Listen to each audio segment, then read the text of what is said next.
स्वामी जी, अब ज़रा अगला विषय भी शामिल कर लेते हैं। यूरिन इन्फेक्शन पर भी बात करना बहुत ज़रूरी है क्योंकि ये भी किडनी फेल्योर की एक वजह है।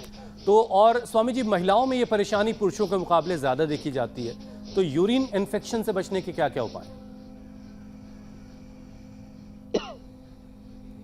यूरिन इन्फेक्शन से बचने के लिए एक तो पानी ज़्यादा पिया करें, और पानी ज़्यादा का मतलब 5-10 लीटर नहीं पीना है, 2-2.5 लीटर पानी ज़रूर पी लिया करें, और पानी धीरे धीरे करके पिया करें, और पानी भी स्वच्छ होना चाहिए, और उस पानी में गोखरू डाल करके पी लेना चाहिए। पहले गोखरू हम प्लास्टिक में देते थे, फिर उसमें कांटे होते ना तो छिद्र हो जाते थे, इसलिए हमने ये अभी इसमें बोतल में कर दिया। गोखरू का काढ़ा पिए।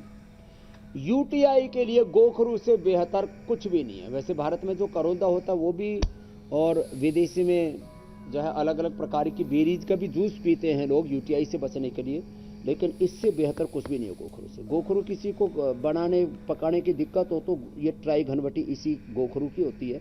गोखरू के साथ धनिया, हरा धनिया भी और धनिया का बीज भी, धनिया और गोखरू दोनों को पी लें तो यूटीआई के लिए, मैंने जिनको एक एक बूंद के लिए तरसना पड़ता था उनको भी ठीक किया।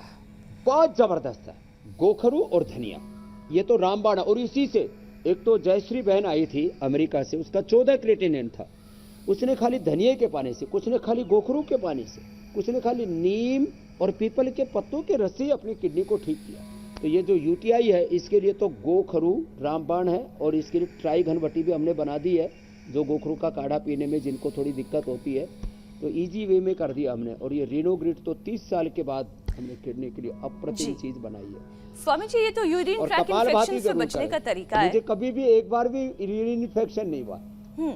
लेकिन जिनके यूरिन ब्लॉकेज की प्रॉब्लम हो जाए वो क्या करें, क्योंकि ये भी बहुत पेनफुल है। क्या इसके लिए कोई इंस्टेंट उपाय करना चाहिए?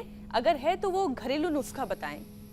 इंस्टेंट उपाय गोखरू का पानी ही है, और उसमें गीले पानी की पट्टी ऐसे मोटा सा तौलिया भिगोया और पेट पे रख दिया, और साथ में गोखरू का पानी पिला दिया। देखो ये तो सबको घर में गोखरू तो रखना ही चाहिए, किडनी बहुत ज़रूरी चीज़ है, इसको ठीक रखना।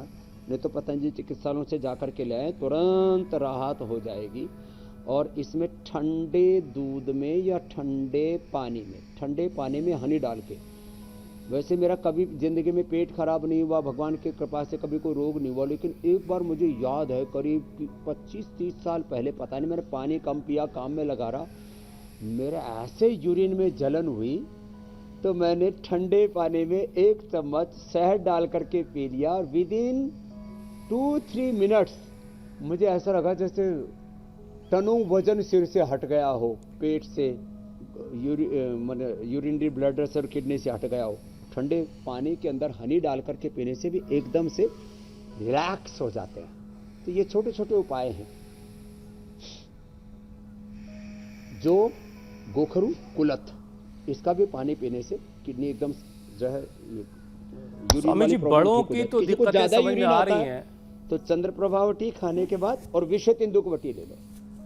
स्वामी जी, बड़े बड़े लोगों को जो दिक्कतें हो रही हैं वो तो समझ में आती कि इतना सारा खाना खाया है, उल्टा सीधा खाना खाया है, उसकी वजह से किडनी पर बहुत सारा लोड पड़ रहा है, बहुत सारी चीज़ें जो गैर ज़रूरी हैं वो भी शरीर में दाखिल की हैं, तो उसकी वजह से किडनी में दिक्कतें आ रही। लेकिन छोटे छोटे बच्चों में स्वामी जी नेफ्रोटिक सिंड्रोम बहुत कॉमन होता जा रहा है, बहुत आम सी समस्या अक्सर लोगों से सुनने को मिल रही है। हाँ, एक तो वजह क्या है और इससे कैसे बच्चों को बचाएं?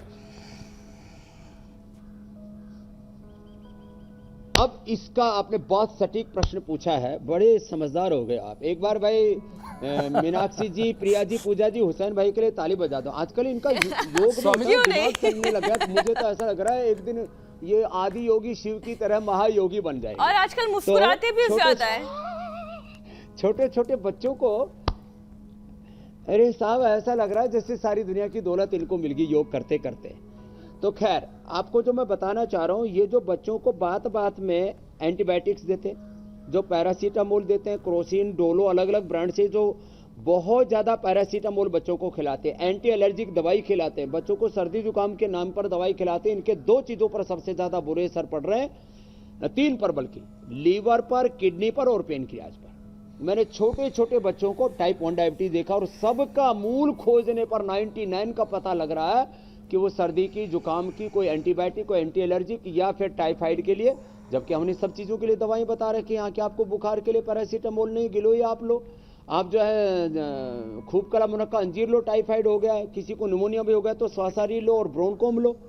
तो ये जो सर्दी जुकाम बुखार एलर्जी और इन चीज़ों के लिए जो माँ बाप बच्चों को थोक में दवाई देते हैं वो माता पिता के दुश्मन है। मैं बहुत डांट करके कहना चाहता हूँ, या तो आपको बच्चे पैदा करने और पालने नहीं आते तो बच्चा पैदा और मत कीजिए और बच्चे मत पालिए, हमारी तरह से ब्रह्मचारी रहिए, और नहीं तो पालने आते हैं तो ही बच्चे पैदा कीजिए मीनाक्षी जी की तरह, जिससे क्या बच्चे ठीक से पाल सको। ये बहुत अच्छी बात स्वामी जी आपने कही। बच्चों को ये पैरासीटामोल की जगह गिलोय दे और बाकी ये जो एंटी एलर्जी की जगह उसके जगह जो गिलोय घनबटी और बहुत सारी चीजें हम बताते रहते रहो। अच्छी चीजें क्यों आप जो है ये अपने बच्चों को जहर खिलाते हो। चलो अब डांटने वाला बहुत ज्यादा हो जाएगा। नहीं, बहुत जरूरी ये बात आपने कही है कि बच्चों को पैदा करने से ज्यादा अहम काम उनकी परवरिश करना है। बेहतर परवरिश कैसे होगी ये जानना बहुत जरूरी है। स्वामी जी, इससे पहले कि हम सवालों पर जाएं, जरा आप प्राणायाम करवा दीजिए, क्योंकि किडनी के लिए, और ये भी बताइए कि किडनी के लिए कौन सा प्राणायाम सबसे ज्यादा कारगर है। बहुत जरूरी है। तो किडनी के लिए एक तो less oxygen supply is the main cause of all diseases. Liver kidney pancreas brain पूरा नर्वस सिस्टम 30 ट्रिलियन सेल्स तक ऑक्सीजन पूरा पहुंच जाएगा। 2 से 5 मिनट ये भस्त्रिका जरूर करना है और सर्दी भी नहीं लगेगी। जैसे हरिद्वार में आज कोहरा तो नहीं है, सूरज उगा है लेकिन तेज धूप नहीं है, तो भी देखो मैं ऐसे जोर से कर लेता हूं थोड़ा,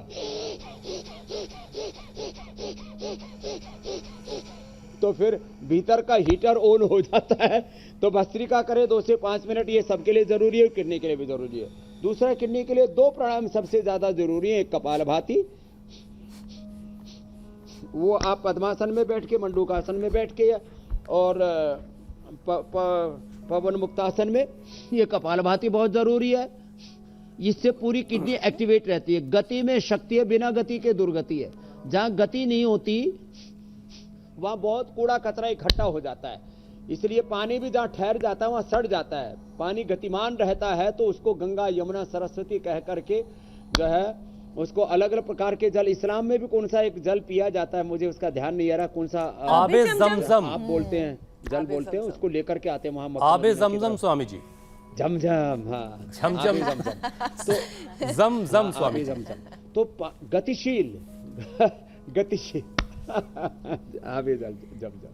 तो कपालभाति गति से शक्ति है, गति में ही प्रगति है, बिना गति के दुर्गति है। तो जब गतिशीलता कपालभाति से लीवर किडनी पेनक्रियाज में रहेगी, और ये अनुलोम विलोम से, ये बहुत जरूरी है। तो ये कपालभाति अनुलोम विलोम अवश्य करना है।